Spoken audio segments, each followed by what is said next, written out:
Welcome back. So let's just have a look at another module, that is high availability for SQL on virtual machine.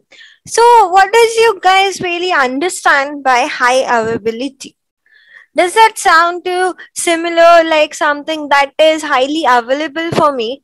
Something that even if I don't have one resources, I do have other resources to use at that particular time. So let's just have a look. How does high availability works on SQL virtual machine? As SQL virtual machine, as I have already told, that SQL virtual machine and over the Azure platform, it is high availability, that it offers high availability to us. So just like as we are able to see the diagram in front of us, that how does its availability goes like? As for VM to be highly available, what we really have to do, as we must have heard about the concept of Active Directory, that is domain controller and additional domain controller. What we do over here is on-premises server, just to get availability over the on-premises server, what we do is we do generally create two DCs. One is domain controller and another one is ADC. And it just provides us with the availability, that is redundancy, just in case one domain controller goes down, the another one can take his place. So that's how it goes over here as well. We do need domain controller and Active Directory. Per se, it should be an availability set.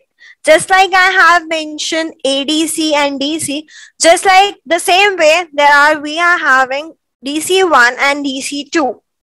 So what we really do, what happen if my VM that I have created on SQL goes down? What will I really do? My company will stop working as no one will be able to access the data. Nothing is happening. My client is requesting that they need some trainings, they need some information. What should I really do? In a business, data is the most precious part that should be there. So just to prevent that thing, what we have over here is availability set. As we must have heard about failover cluster. So what does cluster really mean? Cluster basically meant is when we are someone who needs our data to be highly available to all our clients. As our client lives in different parts of the country, depending upon their time, they access the data. And we just can't do it like, okay, I am sitting in India, so people will only access my data in the morning because in night they might be sleeping. But what happens if my customer or my client is sitting in US? In my night time, they do need to access as it's a morning for them. So my database should be active 24/7. So what we really do, as there is a concept of failover cluster. So what does failover cluster concept mean? If one of my domain controller or one of my SQL server goes down, so it just automatically redirects the request to another server that is available. So what we really do over there is we just make a cluster of the server that is there in my cloud or on premises. What we really do is we just combine them, and for that we do have one thing that is witness, FSW. So what it does is whenever it feel like, okay, SQL server 1 is not responding, so what should I really do? Do I really wait? Okay, let me just wait for it down. Whatever happens, I do have a backup server, failover cluster that will help me to provide and request the data that I have.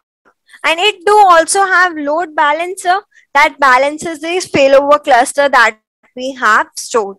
So that is basically a high availability need that is required in our organization. So that's how it is a major feature that Azure has to offer so that no one has to face any issue. Let's just go. But what happened as Azure is a pay-to-go service, and planting this much server just to make a cluster and provide the redundancy. and there are lots of infrastructure that needs to be managed. So there is another option, that is Azure Premium File Share. So let me just say, it's been so difficult for me to manage so many cluster, ADC, DC, and there are lots of infrastructure to manage. So Azure do has an offering. Okay, you don't need a failover cluster. So let me just do one thing for you. You just use 2 nodes or 3 nodes, whatever is required. So we do have 2 nodes in front of us. And what you'll do, you'll just provide the data on Azure Premium File Share. You can just put whatever the data comes in over this premium file share that works as an Azure load balancer and required a shared storage. So whatever data and whatever database we are having on node 1, it will automatically redirect the same over node 2. And that's how it works. And there is witness, just in case no one will reply, it will automatically take the database from the premium file share and redirect the request. So now let's just take a small break and we'll get back with the next module.